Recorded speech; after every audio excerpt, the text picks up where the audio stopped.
നമ്മുടെ പരിപാലനായ ദൈവമേ,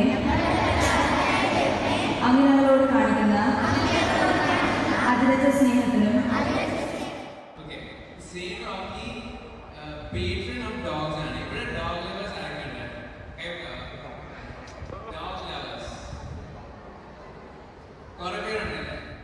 നമ്മൾ ഈ തളർന്നു പോയവരെ കൂടുതൽ ചേർത്ത് പിടിക്കാനായിട്ടുള്ള പ്രത്യേകമായ ഒരു പരിഗണന അത് നമ്മുടെ മനോഭാവങ്ങളിൽ ഉണ്ടാവണം. പ്രത്യേകിച്ച് അന്വേഷണ കുട്ടികളൊക്കെ ആകുമ്പോൾ ജീവിതത്തിൽ മാറ്റി നിർത്തപ്പെട്ടവരുണ്ടാവും, അല്ലെങ്കിൽ അവശ്യമായിട്ടുള്ളവരുണ്ടാവും, അല്ലെങ്കിൽ ആരും പരിഗണിക്കാത്തവരുണ്ടാവും. അപ്പം ഇങ്ങനെയുള്ളവരെ നമ്മൾ പ്രത്യേകമായിട്ടുള്ള ഒരു പരിഗണന കൊടുത്ത് കൂടുതലായിട്ട് സ്നേഹിക്കാൻ, കൂടുതലായിട്ട് അവരോട് കാരുണ്യം കാണിക്കുക, അല്ലെങ്കിൽ പ്രത്യേകമായ ഒരു പരിഗണന അവരുടെ ജീവിതത്തിൽ കൊടുക്കാൻ.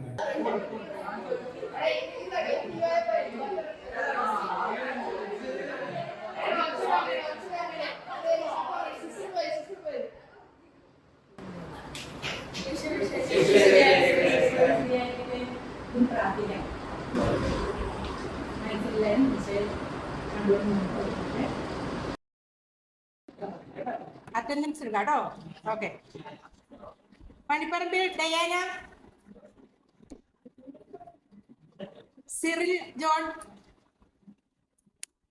അലൻ. അലൻ ഇന്ന് വന്നിട്ടില്ലേ? അലൻ എന്ത് പറ്റി? കഴിഞ്ഞ ആഴ്ച വന്നില്ലല്ലോ. നിങ്ങൾ അന്വേഷിച്ചോ?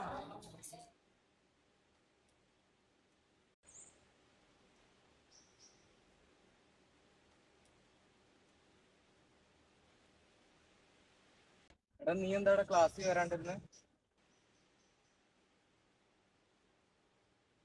എടാ, എന്ത് പറ്റിയടാ?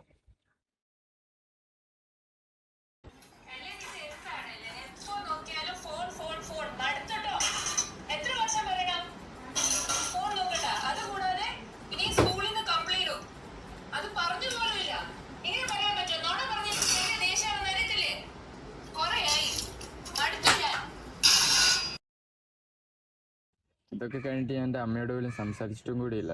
ഇത് കണ്ട ഐഫോണിൻ്റെ അവസ്ഥ. എടാ, ഇതൊക്കെ നിന്റെ നന്മയ്ക്ക് വേണ്ടിയല്ലേടാ പറയണേ? പിന്നെ നന്മയ്ക്ക് വേണ്ടി. എനിക്കൊരു കാര്യം അറിയാമോ?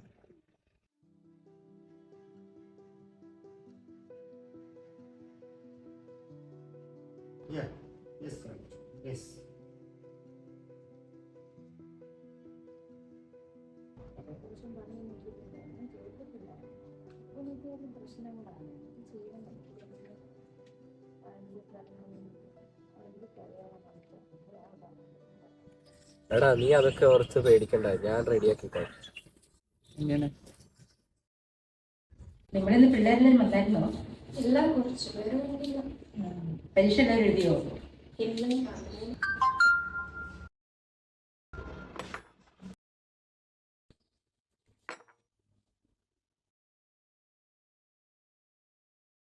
മിസ്സേ, നമ്മുടെ ക്ലാസ്സിലെ അലന് കുറച്ച് പ്രശ്നങ്ങളും കാര്യങ്ങളൊക്കെ ഉണ്ട്. അവൻ ഭയങ്കര സാഡാ. അന്നേരം എന്തെങ്കിലും മാർഗമുണ്ടോ? ജോസഫേ, വിഷമിക്കണ്ട കേട്ടോ, എല്ലാം ശരിയാവും. നമുക്ക് പ്രാർത്ഥിക്കാം.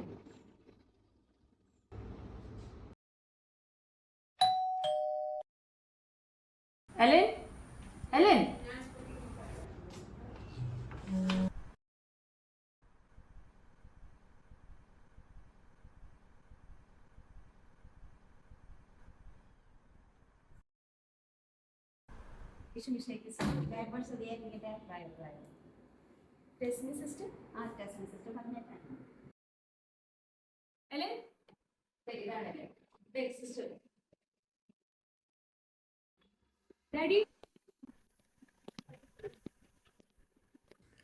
ഈശോ മിശിഹായ്ക്ക് സ്തുതിയായിരിക്കട്ടെ സിസ്റ്റർ.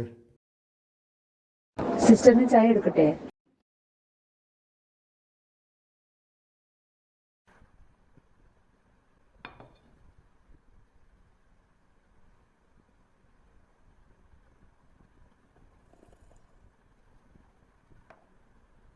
ടെസ്മി എന്നോട് എല്ലാം പറഞ്ഞു. അതാ സിസ്റ്റർ, ഇതാ എൻ്റെ മോൻ എലൻ. പഠിക്കാൻ നല്ല മിടുക്കനായിരുന്നു. ഇപ്പോൾ ഒരു രക്ഷയില്ല, ഫുൾ ടൈം ഫോണിലാണ്. മടുത്തു. അവൻ്റെ കാര്യത്തെ ശ്രദ്ധിക്കാൻ നിങ്ങൾക്ക് സമയമില്ല. ഒന്നാമത്തെ കാര്യം അതല്ലേ. സത്യം അതാ സിസ്റ്റർ, ഞങ്ങൾ വരുമ്പോൾ ലേറ്റ് ആവും. വന്നാലും ഞങ്ങൾ ഇങ്ങനെ പോകും. നിങ്ങൾ ഫോണിലാണല്ലോ വരുമ്പോൾ തന്നെ. അവൻ്റെ കാര്യത്തെ ശ്രദ്ധിക്കാൻ നിങ്ങൾക്ക് സമയമില്ല. പഠനത്തിന് ഇപ്പോഴേ എങ്ങനെയുണ്ട് അവൻ? വളരെ കുറവായിപ്പോയി ഇപ്പോൾ. പഠിക്കാൻ അവൻ ഭയങ്കര ക്ലവറാണെന്ന് ഞാൻ പറഞ്ഞു കേട്ടിട്ടുണ്ടല്ലോ. അതെ, നേരത്തെ നന്നായിട്ട് പഠിക്കുമായിരുന്നു, പക്ഷേ ഇപ്പോൾ എല്ലാം പോയി. അവൻ്റെ കാര്യത്തെ ശ്രദ്ധിക്കാൻ നിങ്ങൾക്ക് സമയമില്ല. പിന്നെ ആ കുട്ടി മൊബൈൽ തേടി സ്വാഭാവികമായി പോവും. പാരൻസിൽ നിന്നും ശ്രദ്ധ കിട്ടാതെ വരുമ്പോൾ സ്വാഭാവികമായും ആ കുട്ടി അങ്ങനെയായി പോവും. നമുക്കിതിനൊരു പരിഹാരം ഉണ്ടാക്കാൻ പറ്റും അല്ലേ? നമ്മൾ കുറച്ചുകൂടി അവൻ്റെ കാര്യത്തിൽ ശ്രദ്ധിക്കുകയാണെങ്കിൽ. നിങ്ങൾ എന്ത് പറയണു?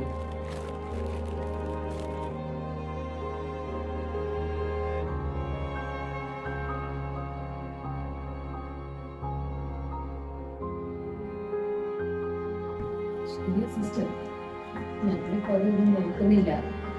കുറച്ചുകൂടി കോൺസെൻട്രേറ്റ് ചെയ്യണം. എല്ലാം ഇങ്ങനെ വേൾഡി ലൈഫിലായിപ്പോയി. വിഷമിക്കണ്ട. എത്ര തിരക്കുണ്ടെങ്കിലും അപ്പനും അമ്മയും മക്കളും ഒരുമിച്ച് പങ്കിടുന്ന നിമിഷങ്ങൾ ഓരോ ദിവസവും നിങ്ങളുടെ വീട്ടിലുണ്ടാകണം. ദൈവം നമുക്ക് ഓരോരുത്തർക്കും ചിറകുകൾ നൽകിയിട്ടുണ്ട്. ഉയരങ്ങൾ കീഴടക്കാൻ മാത്രമല്ല നമ്മൾ ആ ചിറകുകൾ ഉപയോഗിക്കേണ്ടത്. നമ്മുടെ മക്കൾ ചിറക് മുളച്ച് പറക്കാനാകുന്നത് വരെ അവരെ പൊതിഞ്ഞു പിടിക്കേണ്ടതും അതേ ചിറകുകൾ കൊണ്ട് തന്നെയാണ്.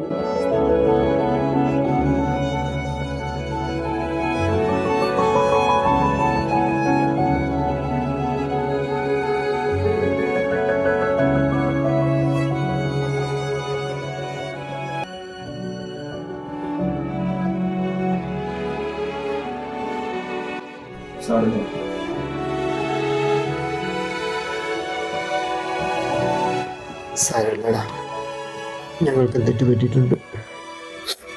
സോറി.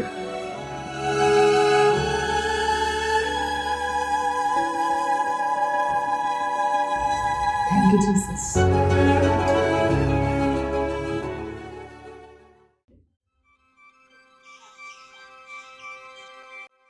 ഇപ്പോഴത്തെ കാലത്ത് നമുക്ക് ഫോണില്ലാണ്ട് ജീവിക്കാൻ പറ്റൂല. അതിന്റെ സ്ക്രീൻ ടൈം എത്ര? ഏകദേശം ഒരു 7 മണിക്കൂർ ഒരു ദിവസം. 7 മണിക്കൂർ.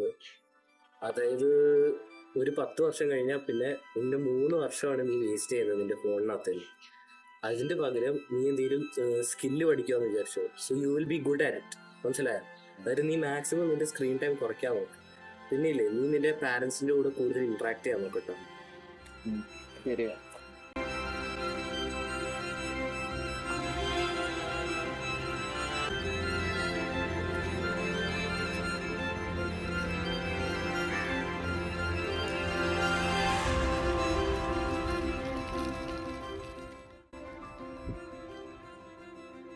എനിക്കുണ്ടൊരു ലോകം, നിനക്കുണ്ടൊരു ലോകം, നമുക്കില്ല ഒരു ലോകം.